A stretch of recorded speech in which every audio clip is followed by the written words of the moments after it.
Hello my dear ones. आज इस video में आपको समझाने वाली हूँ एंजाइटी के बारे में। मैं आपको एक केस का एग्जांपल दूंगी कि कैसे इस लड़के को बहुत सीवियर एंजाइटी हुई, उसके साथ साथ उसको इंसोमिनिया की प्रॉब्लम, आईबीएस की प्रॉब्लम हो गई, उसको बहुत सारे ट्रस्ट इश्यूज डेवलप हो गए, कैसे उसकी लाइफ में इतनी सारी प्रॉब्लम्स आई और कैसे वो उससे बाहर निकला। मैं आपको पूरा एक्सप्लेन करूँगी बहुत अच्छी तरीके से। मैं उसके केस के साथ साथ कैसे कैसे उसके डिस्टॉर्शंस हम पकड़ते गए, किस तरीके से उसके बिहेवियर को हमने चेंज किया, किस तरह से उसके थॉट प्रोसेस को चेंज किया, सब कुछ मैं आपको बहुत अच्छी तरीके से समझाऊंगी। तो इस वीडियो से आपको बहुत कुछ सीखने के लिए मिलेगा। तो इस वीडियो को लास्ट तक देखना है, शेयर ज़रूर करना है और कमेंट कर आपने मुझे ये भी बताना है कि आपने क्या सीखा और अपने थॉट प्रोसेस के डिस्टॉर्शंस भी अगर आप पकड़ पाएँ इसे सीखने के बाद तो आपको ज़रूर पकड़ने हैं वो। चलिए आप ऐप को डाउनलोड कर लीजिए ताकि आप ब्रीदिंग एक्सरसाइज करें, मेडिटेशन करें, क्योंकि हीलिंग जर्नी में ब्रीदिंग एक्सरसाइज मेडिटेशन का बहुत बड़ा रोल है। तो चलिए आप सीखना शुरू करते हैं। अभी जो लड़का है इसको मेनली प्रॉब्लम हुई एंजाइटी की। अब इसने बताया कि मुझे एंजाइटी रहती है, तो इसने एंजाइटी को इस तरीके से एक्सप्लेन करा कि मेरा मन नहीं लगता कहीं पर भी और मेरी दिल की धड़कन बढ़ी हुई सी रहती है हमेशा। मैं रात को बिस्तर पर लेटता हूँ तो मुझे नींद नहीं आती है, मेरे दिमाग में बस फ्यूचर को लेकर कुछ ना कुछ चलता रहता है। अब ये सब बहुत वेग सा था कि फ्यूचर को लेकर कुछ कुछ चलता रहता है। इस तरह से उसने सिम्टम्स बताए कि मेरा पेट भी ख़राब रहता है, मैं कुछ खाता हूँ थोड़ी देर बाद ही मुझे वॉशरूम जाना होता है। इस तरह से इसने कुछ वो बताया। साथ ही साथ इसने बोला कि मैं ऑफिस में भी नोटिस कर रहा हूँ कि अगर मुझे कोई भी 4 लोगों के सामने कुछ बोलने के लिए कह दे तो मेरे को अंदर से बहुत ज़्यादा एक डर लगने लगा है, अब घबराहट सी डेवलप हो गई है। तो मुझे ऐसा लग रहा है कि मेरे को सोशल एंग्जाइटी भी हो गई है। मुझे ऐसा लगता है कि मैं कुछ भी लाइफ में अच्छा परफॉर्म नहीं कर सकता। तो ये सारी मेन कंप्लेंट्स के साथ जब इसने मुझे बताया तो थोड़ा स्पेसिफिक हमने जानने की कोशिश करी कि फ्यूचर से रिलेटेड क्या चलता है और ये जो परफॉर्मेंस की एंग्जाइटी है कि आप ऑफिस में अपनी बात को प्रेजेंट नहीं कर पा रहे हैं या सोशली भी आप इतना कंफर्टेबल नहीं फील कर रहे हैं, तो इस सब के पीछे क्या वजह हो सकती है, क्या स्पेसिफिक आपके दिमाग में चलता है। तो उसने मुझे बताया मेरे दिमाग में अक्सर ये चलता है कि मेरा फ्यूचर बहुत ज़्यादा डार्क में है, मेरी शादी एक ऐसी लड़की से होगी जो मुझे चीट करेगी, वो मुझे छोड़कर चली जाएगी, फिर सब लोग मुझ पे हंसेंगे और मेरी ज़िंदगी बिल्कुल ख़राब हो जाएगी। अब ये बहुत ही कुछ अलग था क्योंकि एक तरफ वो बता रहा है कि मैं 4 लोगों के सामने ऑफिस में प्रेजेंट भी नहीं कर सकता कुछ और मुझे एकदम से घबराहट सी बन जाती है, और वहाँ पर वो बता रहा है मुझे कि मेरी शादी के बारे में कि भाई मेरी एक ऐसी लड़की से शादी होगी जो मुझे चीट करेगी, फिर छोड़कर चली जाएगी, लोग हंसेंगे। बहुत ही कुछ अलग सा था। फिर उससे डिटेल में पूछा कि अच्छा चलो आप और बताओ अपनी थोड़ा फैमिली के बारे में, अपने चाइल्डहुड के बारे में।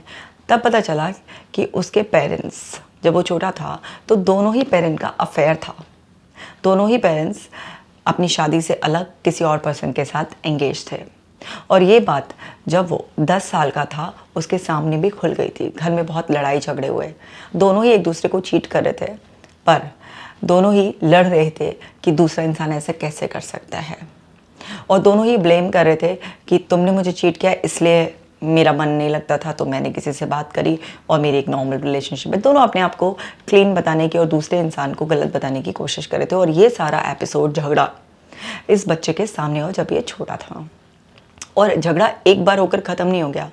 अक्सर माँ बाप को एक दूसरे के ऊपर ऐसे चिल्लाते हुए, एक दूसरे को ब्लेम करते हुए, एक दूसरे को छोड़ने की धमकी देते हुए कि अगर ये ना हो तो तुम्हें छोड़ दें, तुम तो कुछ लायक नहीं हो, इस तरीके से।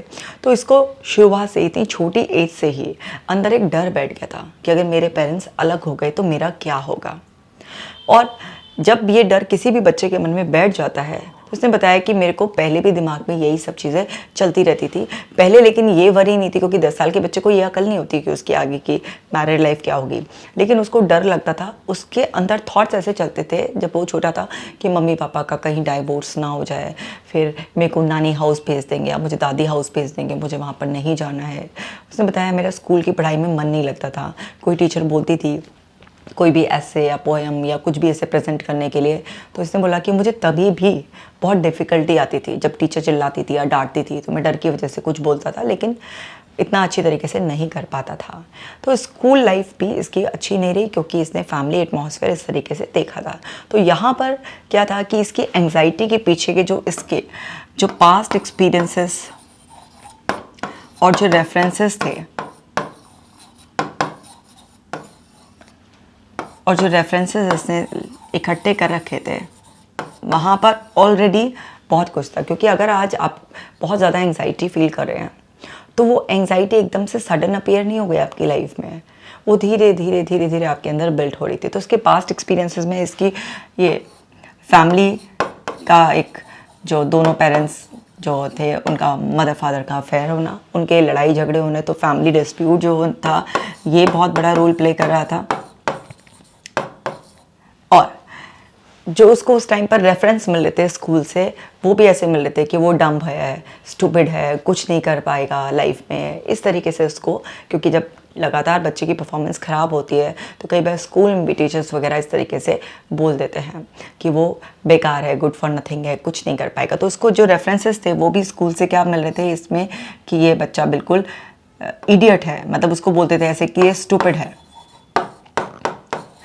उसने बताया कि मेरे को ये बोलते थे कुछ नहीं कर पाएगा, गुड फॉर नथिंग। उसने बोला कि मेरे पेरेंट्स भी एक दूसरे से इतने फ्रस्ट्रेटेड रहते थे, लड़ते थे और फिर मैं भी पिटता था। इस तरीके का उसका चाइल्डहुड कुछ रहा। 10 साल के एज में उसके ऊपर एक बम फूटा अपने पेरेंट्स के लड़ाई झगड़े अफेयर का, और उसके बाद से उसकी लाइफ थोड़ा रोलर कोस्टर की तरह रही। और इसके अंदर यहाँ पर एक पास्ट एक्सपीरियंसेस में इसके अंदर ये जो इनसिक्योरिटी थी कि मेरे पेरेंट्स का डाइवोर्स ना हो जाए, इनसिक्योरिटी ऑफ डाइवोर्स जो थी उसके अंदर, ये भी एक लगातार उसकी वरी थी। इस इनसिक्योरिटी ने उसके अंदर क्या था कि वो वरी की चेन बना रखी थी। अब जब उसके अंदर ये चिंता रहती थी तो उसने मुझे बताया कि उसको याद पड़ता है कि पहले जब वो छोटा था तब उसको कई बार नींद नहीं आती थी। कई बार अगर उसके दिमाग में ये थॉट सोने से पहले आ गया कि कहीं मम्मी पापा अलग ना हो जाए, इनका इतना झगड़ा रहता है, मुझे नानी हाउस ना भेज दें, इस तरह से जब वो सोचता था उसने बोला कि मेरे को रात को नींद नहीं आती थी। और कई बार उसने अपने पेरेंट्स को भी ऐसे सुना हुआ था कि जहाँ पर वो ये सोच रहे हैं कि बच्चा तो सो गया है और अब वो अपना झगड़ा कर रहे हैं और एक दूसरे को बहुत ज़्यादा बुरा बुरा बोल रहे हैं और यही बोल रहे हैं कि तलाक ले लेते हैं, तलाक ले लेते हैं, इस तरीके से।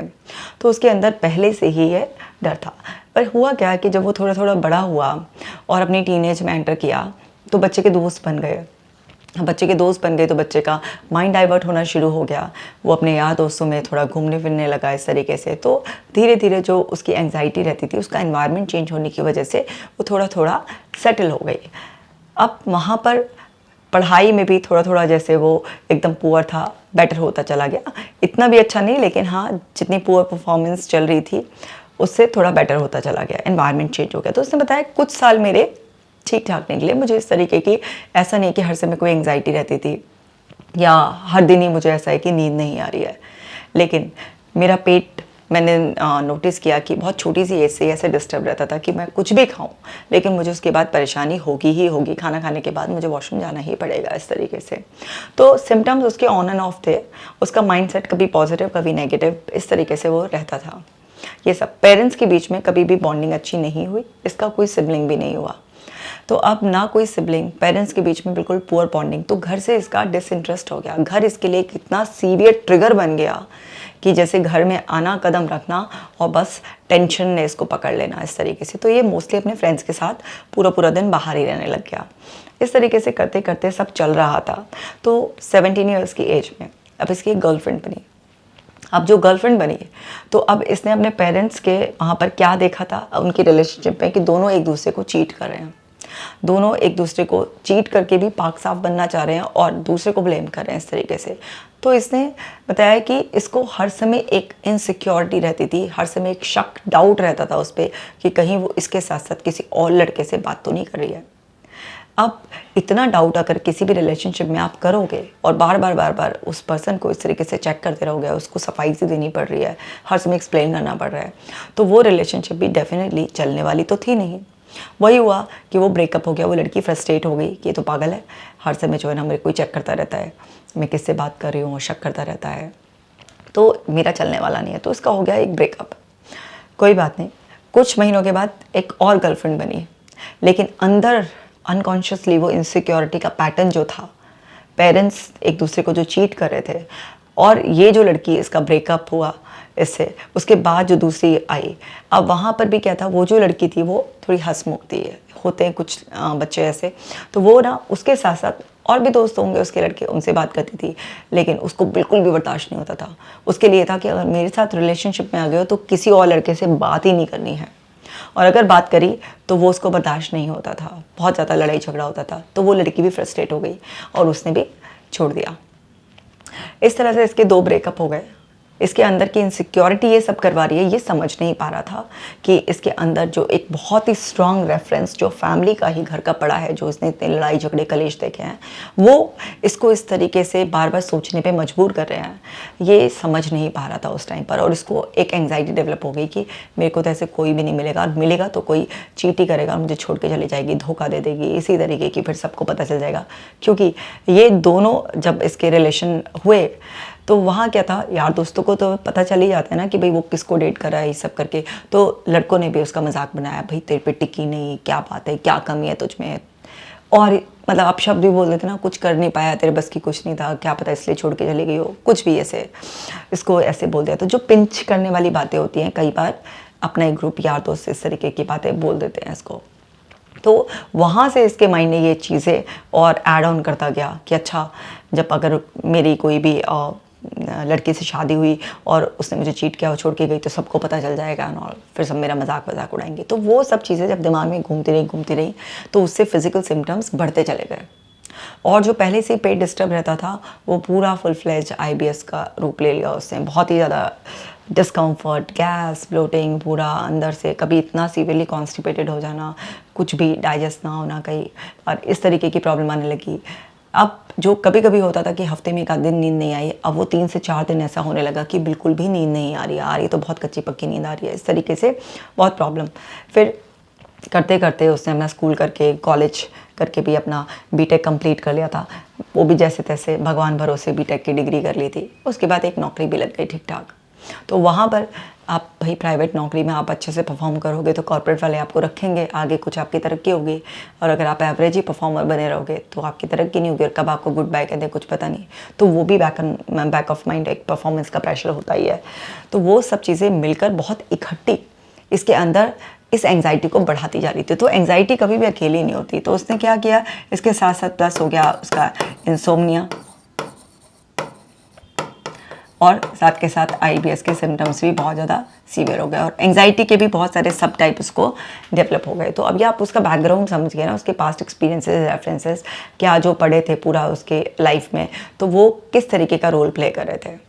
अब ये सब उसके साथ होता जा रहा था लाइफ में, उसके एक्सपीरियंसेस, रेफरेंसेस ऐड होते जा रहे थे इस तरीके से, क्योंकि उसका पेरेंट्स का स्ट्रॉन्ग रेफरेंस, पुअर रिलेशनशिप का, चीटिंग का, एंड उसके 2 ब्रेकअप के उसके पास खुद के पर्सनल एक्सपीरियंसेस, इस तरीके से ये सब ने उसको बहुत बुरी तरीके से तोड़ दिया था। तो उसकी एंग्जाइटी इस तरीके से धीरे धीरे डेवलप होकर और अब बिल्कुल सीवियर लेवल पर आ गई थी। तो उसको हर समय एक ओवर थिंकिंग का लूप बना रहता था, और उसको फ्यूचर से रिलेटेड ये सब चीज़ें आती थी, और स्पेशली उसका जो सुई थी वो आके अटक गई कि भाई शादी वाले उस पर, और वहीं से ही सब कुछ अपना परफॉर्मेंस वगैरह सब डिस्टर्ब होना शुरू हो गया था। तो अब यहाँ पर हमने उसको क्या समझाया कि भाई देखिए हमारे अंदर क्या होता है, समझते हैं हम यहाँ पर, हमारा जो माइंड है वो कैसे मिलकर तैयार हुआ है। हमारा माइंड जो है ये आपका, ये collection of experiences and references है।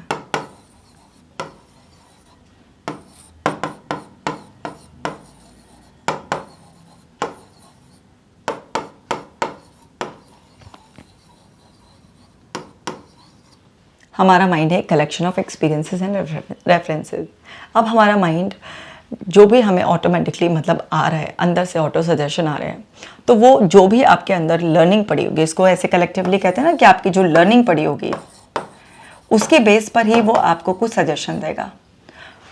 तो आप उसके दिमाग में जो ऑटोमेटिक थॉट्स चलते रहते थे, चाहे वो उसकी अपनी ऑफिशियल परफॉर्मेंस को लेकर या फिर उसके शादी के जो अब एज हो चली थी तो उसके जो फ्यूचर को लेकर इनसिक्योरिटी थी वो सब थी।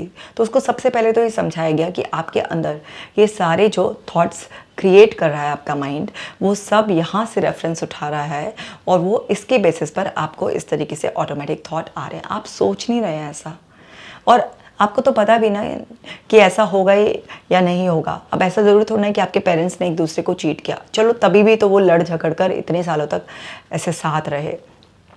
तो उसका कहना ये था कि मेरे पेरेंट्स का, जब मुझे पता चला मैं 10 साल का था, मैंने बहुत सालों तक उनको ऐसे ही देखा कि उनके जो एक्स्ट्रा मैरिटल के पार्टनर थे वो तो बदल गए, लेकिन वो कभी एक दूसरे के लिए लॉयल नहीं हुए और ना ही एक दूसरे को छोड़ पाए। बहुत सारे ऐसे रीजंस रहे जिसकी वजह से वो लोग अलग नहीं हो पाए। तो ये सब चीज़ें जब बहुत लंबे समय तक आप देखते रहते हो और इतना बिल्कुल ही ख़राब रिलेशनशिप आप अपने घर में देखते हो, तो आपके अंदर ऐसे बहुत सारे पैटर्न्स ऑटोमेटिकली बन जाते हैं, जिसकी वजह से, इसके बेसिस पर आपका माइंड आपको ये ऑटोमेटिक सजेशन दे रहा है। तो सबसे पहले ये समझो कि ये ऑटोमेटिक थॉट्स हैं जो कि आपके अंदर जो भी कलेक्ट हुआ है, उस कलेक्शन के बेसिस पर आपका माइंड ये थॉट दे रहा है। तो थॉट को आप एज इट इज़ लेना बंद करो। और थॉट जस्ट थॉट होते हैं। थॉट क्या है? माइंड का एक सजेशन है, और सजेशन है जो अंदर स्टोर है उसके बेसिस पर ही है।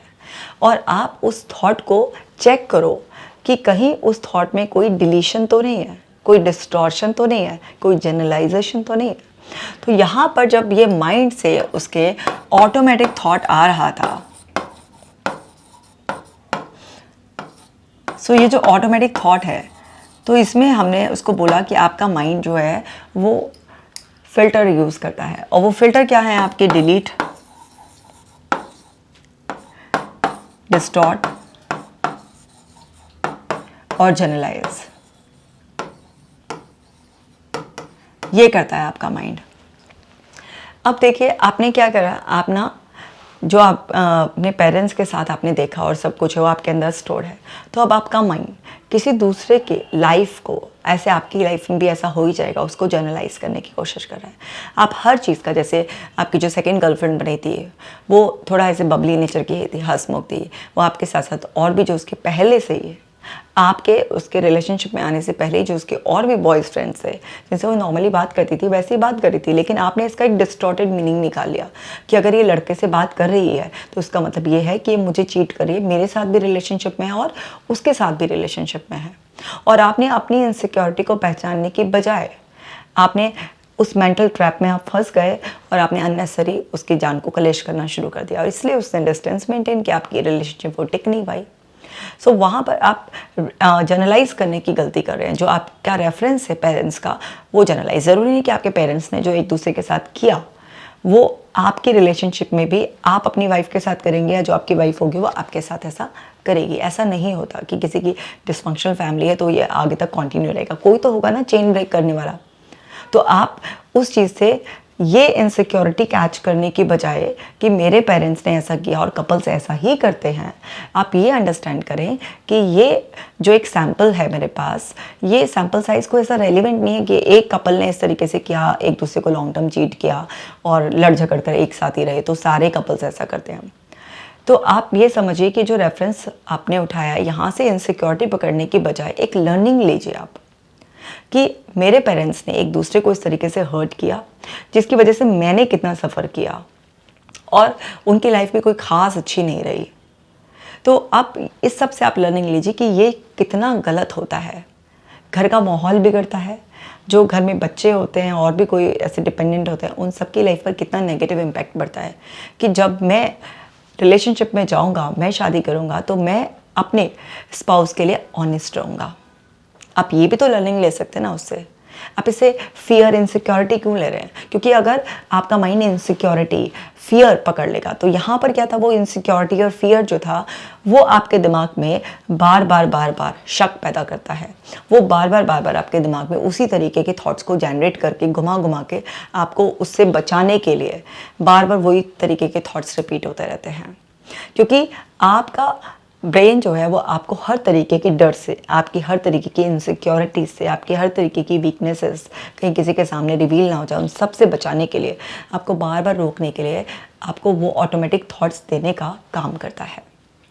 तो आपको अपने थॉट्स को समझना होगा, प्रॉपरली अपने माइंड को अंडरस्टैंड करना होगा कि माइंड के फंक्शन करने का तरीका क्या है। तो जब भी आपका माइंड ये सेंस करेगा कि ये इसके लिए खतरे वाली सिचुएशन हो सकती है, क्योंकि देखो इसने कितना सफ़र किया और आपने अपना एक बिलीफ बना लिया कि जिस तरीके से आपके पेरेंट्स ने चीट किया एक दूसरे को, इतना ख़राब माहौल रखा, इस तरह से आने वाली लड़की भी आपकी लाइफ में ऐसी आएगी कि जो चीटर होगी। आप कैसे ऐसे किसी के बारे में अज्यूम कर सकते हैं, ऐसे कैसे आप अपना फ्यूचर प्रेडिक्ट कर सकते हैं, किस बेस पे, व्हाट आर द बेसिस।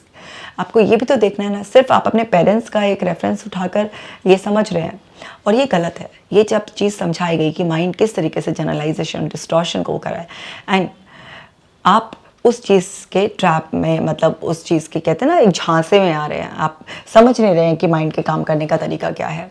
तो जब उसको ये समझाया तो उसको समझ में आया, उसको बोला कि भाई डिफरेंट एंगल से भी तो देखो ना इस चीज़ को।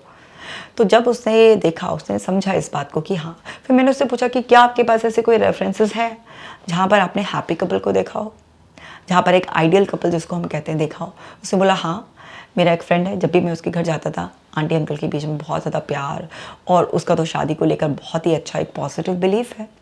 तो भाई आपने क्लोजली अपने फ्रेंड के घर में ही इस तरीके का रेफरेंस देखा जहाँ पर उसके पेरेंट्स में एक दूसरे के प्रति लॉयल्टी भी थी, उनकी एक हैप्पी मैरिड लाइफ थी, और आपका दोस्त है आप ही की एज का है लगभग।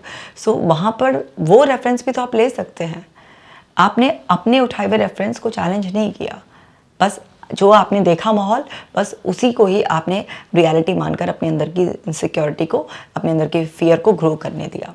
लेकिन वहीं पर आपने बिल्कुल क्लोज, इससे बिल्कुल ऑपोजिट एग्जाम्पल भी देखा, और आपने और भी देखे होंगे। चलिए, सबकी रिलेशनशिप वाओ नहीं हो सकती, बट आपने अच्छी रिलेशनशिप जो आम घरों में होती ही है, वो तो ज़रूर बहुत सारे रेफरेंसेस होंगे। तो उसने बोला हाँ, मेरी मोस्टली फ्रेंड्स के पेरेंट्स हैं, आपस में उनका सही है, मैंने कभी ऐसा अपने किसी फ्रेंड के उसे सुना नहीं या उसको देखा नहीं ऐसे इस तरीके से जैसा मेरे साथ होता है। मेरे को तो लगता नहीं कि मेरे किसी ऐसे फ्रेंड के साथ ऐसा होगा। सो मैंने उसको इस तरीके से भी समझाया कि आप जब एक ही रेफरेंस को बेस बनाकर बस उसी के बेसिस पर आगे अपनी रिलेशनशिप को देखेंगे और अपने बिहेवियर को अकॉर्डिंगली वैसा ही कर लेंगे, तो कोई भी रिलेशनशिप नहीं टिकेगी। कोई अगर सच में लॉयल ऑनेस्ट लड़की भी होगी, वो आपके साथ नहीं टिकेगी, वो आपको छोड़ देगी। या चलिए उसकी आपसे शादी हो गई और आप उसका इतना नाक में दम रखेंगे, बार बार उस पर शक करेंगे, तो उसको तो एक शोल्डर चाहिएगा ही ना वेंट आउट करने के लिए। तो हो सकता है कि आप ही के इस तरीके से गलत व्यवहार करने की वजह से कल को वो किसी दूसरे के एकदम इमोशनली क्लोज आ जाए। तो जब उसको इस तरीके से समझाया गया और उसको बोला कि आप ऐसे रेफरेंसेस कलेक्ट कीजिए जहाँ पर कपल्स एक दूसरे के प्रति लॉयल होते हैं, एक अच्छी रिलेशनशिप, रेस्पेक्टफुल रिलेशनशिप होती है, और लॉन्ग लास्टिंग एक रिलेशनशिप होती है। इस तरीके के रेफरेंसेस भी आप कलेक्ट कीजिए। जाइए अपने रिलेटिव्स को देखिए, कुछ फ्रेंड्स के पेरेंट्स को देखिए। इस तरीके से उसको जब टास्क दिया गया तो उसने इस तरीके के 15-20 रेफरेंसेस कलेक्ट किए, और उसका दिमाग शांत होना शुरू हुआ कि अरे मैंने अपने पेरेंट्स के उसमें देखा ये बस, और यही मुझ पर इतना हावी हो गया, जबकि इतने सारे रेफरेंसेस मैंने कलेक्ट किए जहाँ पर इस तरीके की कोई भी बात नहीं थी जैसे मेरे घर में बात थी। तो उसको वहाँ पर समझ में आया कि माइंड इस तरीके से जो काम कर रहा था वो क्यों काम कर रहा था। और फिर आपने जो उसको एक खतरे की तरह, अपनी रिलेशनशिप को खतरे की तरह एक परसीव कर रखा है, तो वहाँ पे आप उस चीज़ को रिलीज़ कीजिए और अपने आप को बार बार अफर्म कीजिए। और आप वो जो लर्निंग आपने ली है अपने पेरेंट्स के इस एग्जाम्पल से, तो आप ना उस लर्निंग को भी अपने माइंड में रिपीट कीजिए कि भाई मेरे को अपनी रिलेशनशिप में ऑनेस्ट रहना है। ये बहुत ही हर्टिंग होता है, और जो भी आपके बच्चे वगैरह अगर आ गए हैं इस बीच में शादी में, तो उन सब के लिए बहुत ही ज़्यादा पेनफुल होता है ये। तो ये लर्निंग लीजिए। तो उसने वैसे ही किया, लर्निंग ली, उसने इससे रेफरेंसेस कलेक्ट किए, और उसको समझ में आया कि किस तरीके से उसका माइंड डिस्टॉर्टेड मीनिंग निकालता था, यानी कि उस मीनिंग को मॉडिफाई कर देता था। जो पास्ट में यहाँ पर लर्निंग हुई है उसी से बिल्कुल फिल्टर करके मॉडिफाई कर देता था, और या पेरेंट्स के उसको जनरलाइज करने की कोशिश कर रहा था। तो वहाँ पर उसको ये चीज़ें समझ में आई, और वो एज्यूम कर रहा था सब चीज़ों को, तो उसको अपनी अजम्पशंस भी समझ में आई कि मैं किस तरीके से एक फॉर्चून टेलिंग कर रहा हूँ। उसको वहाँ पर बिल्कुल समझ में आ रहा था कि जनरलाइजेशन फॉर्चून टेलिंग में किस तरीके से कर रहा हूँ। तो ये सब चीज़ें जब वो समझने लगता है, कोई भी इंसान हो, चाहे वो हो या आप हो, जब आप समझने लगेंगे अपनी चीज़ें, तो आप ना अपने उन ऑटोमेटिक थॉट पैटर्न्स को पकड़ने लगेंगे। और जब उन ऑटोमेटिक थॉट पैटर्न्स को आप पकड़ने लगेंगे, तो वहाँ पर आप जितना सफ़र कर रहे थे वो सफरिंग आपकी ख़त्म होने लग जाएगी। अब ये सब चीज़ें उसको समझ में आ गई, बट वो जो ऑटोमेटिक जो पैटर्न बने हुए होते हैं ना लर्निंग, वो समझ में आने के बावजूद भी एकदम से तो फेड नहीं होते हैं, उसमें टाइम लगता है, टाइम टेकिंग प्रोसेस है। तो यही उसके साथ हो रहा था। उसके माइंड की पहली लेयर को फ़ौरन समझ में आ गया कि गेम क्या चल रहा है अंदर, कि मेरा लंबे समय तक इस तरीके का एक मैंने अपने फैमिली में अनहेल्दी इन्वायरमेंट देखा है, एक तरीके से टॉक्सिक इन्वायरमेंट देखा है मैंने। इस वजह से मैं इतना ज़्यादा हर्ट हो गया हूँ। मेरे पास कोई था नहीं जिससे मैं एक्सप्रेस कर सकूँ, वेंट आउट कर सकूँ ये सब चीज़ें। और जो मेरा बीच में जब टीनेज में इन्वायरमेंट चेंज हुआ तो मुझे ऐसा लग रहा था कि शायद अब मुझे कोई प्रॉब्लम नहीं होगी है, बट वो घूम फिर कर मेरे अंदर जो कॉन्शियसली नहीं, जो अंदर सबकॉन्शियसली और अनकॉन्शियस लेवल पर इनसिक्योरिटीज थी वो इस तरह से रिवील होंगी, उसका आइडिया उसको भी नहीं था। उसको पूरा समझाया कॉन्शियस, सबकॉन्शियस, अनकॉन्शियस लेवल तक कैसे कैसे होता है, उसको ये चीज़ें समझ में आ गई। मतलब माइंड की अपर लेयर को या ये कह लीजिए कि बुद्धि को उसकी समझ में आ गया, बट जो अंदर का मन था वो नहीं, क्या पता, व्हाट इफ तेरे साथ ऐसा हो गया तो क्या होगा, लोग हंसेंगे। इस तरीके से उसके अंदर की वो जो इनसिक्योरिटी थी वो बार बार उसको पीछे खींच देती थी। तो फिर उसको बताया गया कि ये व्हाट इफ भी क्या है, एक कॉग्निटिव डिस्टॉर्शन है, यानी कि सोचने का गलत तरीका। अगर ऐसा हो गया, अगर वैसा, तो फ्यूचर वैसे ही अनसर्टेन होता है। पर व्हाट इफ थिंकिंग पैटर्न आपके अंदर की इनसिक्योरिटी को और ज़्यादा बढ़ा देता है। आपके अंदर का जब फियर होगा तो फिर वही थॉट पैटर्न रिपीट होंगे। तो उसको समझाया गया कि भाई यहाँ पर आप क्या करो, ऐसा मत करो कि आप ना अपने डिस्टॉर्शंस को समझो। जैसे कि आपका डिस्टॉर्शन है फॉर्चून टेलिंग,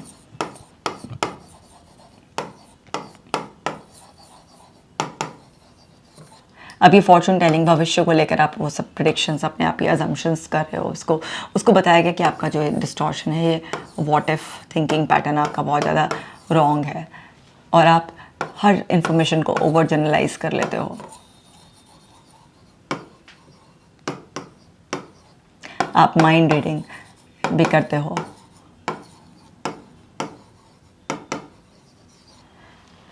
तो जब इस तरीके की तमाम चीज़ें और भी उसको अभी, क्योंकि इतने लंबे महीनों की तो एक एक चीज़ नहीं मैं यहाँ पे एक्सप्लेन कर सकती, मोटा मोटा मैं आपको आइडिया दे रही हूँ।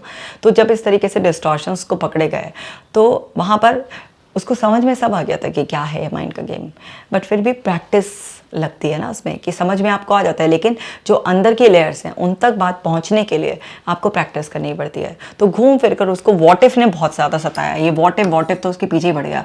अगर ऐसा हो गया तो, अगर ऐसा हो गया तो। आप कह रहे हो जो बिल्कुल सही है, मैं आपकी बात से 100% एग्री कर रहा हूँ। ये इसीलिए हुआ है, मुझे पूरा आपने जैसे डिटेल में समझाया सब मुझे समझ में आ गया।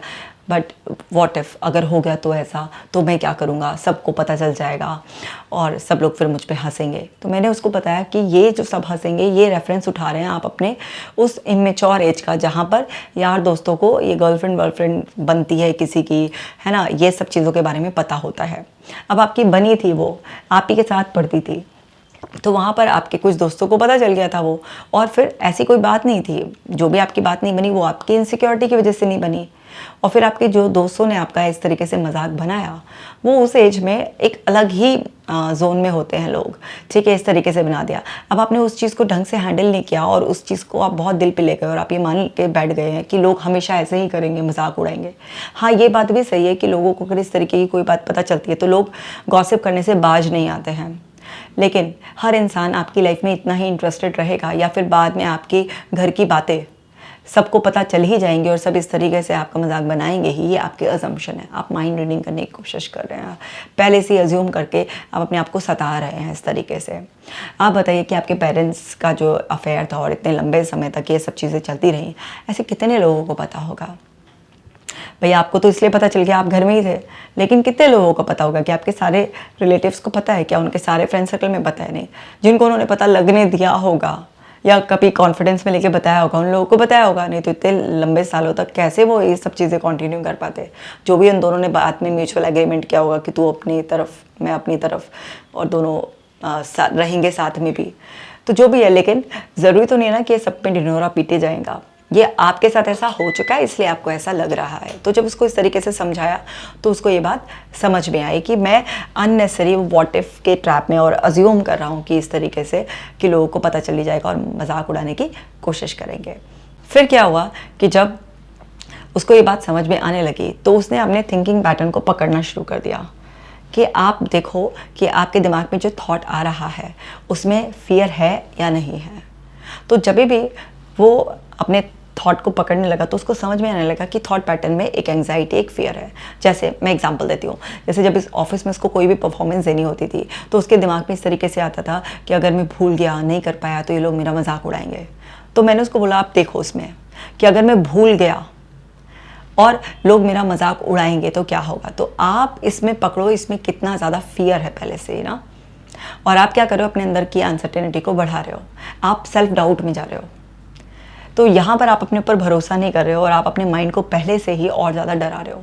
परफॉर्मेंस का थोड़ा बहुत प्रेशर आता है, इट्स नॉर्मल बिल्कुल कि थोड़ा बहुत हमारे उस टाइम पर, क्योंकि परफॉर्मेंस करने का प्रेशर आता है तो हमारे अंदर थोड़ा स्ट्रेस हार्मोन्स का रश आता है जो कि हमें हेल्प करते हैं और अच्छा परफॉर्म करने के लिए, ताकि हम वेल प्रिपेयर्ड हो जाएं। लेकिन अगर आप लगातार इसी को ही रिपीट करते रहोगे और आप अपनी प्रिपरेशन पर ध्यान नहीं दोगे तो क्या होगा, आपके अंदर का फियर, आपके अंदर की एंग्जाइटी तो बढ़ेगी। तो आप इसको पकड़ो कि अगर मैं भूल गया तो क्यों भूलोगे भैया आप, जब आपको पता है, आप तैयारी करो अच्छी तरह से, क्यों भूलोगे आप। तो आप ये, और अगर मैं भूल गया तो लोग मजाक उड़ाएंगे, ऐसा क्या आंसर है कि कोई आपके ऑफिशियल उसमें सेटअप में सब लोग ऐसे मजाक ही उड़ाते हैं। आपने कितने लोगों को देखा है ऐसे कि कोई मीटिंग चल रही है, अगर कोई कॉन्सेप्ट आपके दिमाग से निकल गया है तो लोग ऐसे मजाक ही उड़ाते हैं। आपके पास क्या कोई ऐसे एविडेंसेस हैं कि ऐसा करते ही हैं लोग? हाँ, आपकी पीठ पीछे कुछ बात करने के लिए हर आदमी फ्री है, वो तो आप कितना भी अच्छा परफॉर्म कर लोगे तभी भी कोई आपके लिए कुछ बात अपने मन में बना सकता है या बाद में आपके पीछे कुछ बात कर सकता है। लेकिन ऐसे मुंह पे हंसेंगे, और वो हंसने वाली ही बात है, ये तो नेचुरल है। कभी कभी कुछ ऐसी चीज़ होती है, माइंड से स्लिप हो जाती है, आप उसे बहुत स्मार्टली भी संभाल सकते हो, या आप अपनी प्रेजेंटेशन को तैयार कर सकते हो, पीपीटी पे आप बहुत सारी चीज़ें लिख सकते हो जिसका आप सहारा ले सकते हो। तो जब उसको ये चीज़ समझ में आई कि हाँ, ये जो मेरा थॉट पैटर्न है ये बहुत फॉल्टी है और इसमें फियर इनसिक्योरिटी रहती है, और मैं जो सोल्यूशन है उस पर फोकस नहीं करता हूँ, मैं बस इसी में ही उलझा रहता हूँ, तो ये प्रॉब्लम है। ऐसे ही उसको बोला कि जब पार्टनर के लिए कि कहीं मेरी वाइफ ने मुझे चीट तो नहीं कर दिया और फिर मुझे छोड़ के चली जाएगी, या हमारा डाइवोर्स हो गया तो क्या होगा, सबको पता चल जाएगा। अब आप देखो, आप जो रिलेशनशिप अभी बनी भी नहीं है उसके लिए आप अभी से इतना नेगेटिव सोच रहे हो, बुरे से बुरा सोच रहे हो, वर्स्ट केस सिनेरियो सोच रहे हो आप। तो आपके अंदर क्या होगा, आपका मन करेगा शादी के लिए, सेफ्टी फील होगी, आप करोगे, या फिर उससे आप भागोगे, डरोगे। एक तरफ आप चाह रहे हो कि आपको कोई मिले, आपके अंदर एक अकेलापन है, और दूसरी तरफ आप जो अभी रिश्ता बना भी नहीं है उसके लिए पहले से वर्स्ट केस सिनेरियो ऐसे दिमाग में सोच रहे हो। तो क्या होगा, तो वहाँ पर उसको बात समझ में आई कि कैटास्ट्रॉफिक थिंकिंग पैटर्न भी उसका था। तो ये भी जो है ना, कैटास्ट्रॉफिक थिंकिंग पैटर्न भी उसका पकड़ा गया।